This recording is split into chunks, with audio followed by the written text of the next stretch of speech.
I don't know about you, but ప్రతిరోజు యుద్ధమే. ఒక పక్కన శరీర క్రియలు, ఒక పక్కన ఆత్మానుసారమైన జీవితం. ఈ యుద్ధము జరుగుతూనే ఉంటుంది. దేవా, నేను చేయొద్దు అనుకుంటున్నాను, నేను ఆ రీతిగా మాట్లాడొద్దు అనుకుంటున్నాను, దేవా నేను ఆ రీతి ప్రవర్తించొద్దు అనుకుంటున్నాను, కానీ మరలా ఏంటి ప్రభా యుద్ధము? శరీరంతో ఆత్మతో ఎవరికైనా అటువంటి యుద్ధం ఉందా అండి? I come to God's presence. ఎంత భక్తి, ఎంత ఆసక్తి, ఎంత ప్రేమ యేసయ్యండి. I always try to do my best. ప్రయత్నిస్తున్నాను, చేద్దాం అనుకుంటున్నాను, కానీ మరలా పడిపోతున్నాను.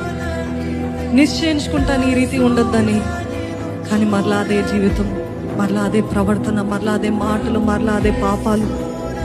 What is this Lord? ఏంటయ్యేది?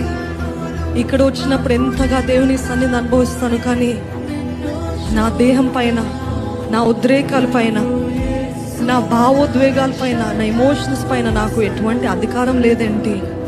అవే నన్ను పరిపాలిస్తున్నాయి. నువ్వు కాదు, నీ ఆత్మ కాదు ప్రభా.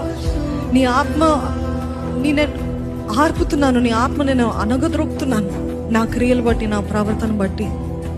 అన్నవారు ఉన్నట్లయితే అడగండి దేవుని సన్నిధిలో.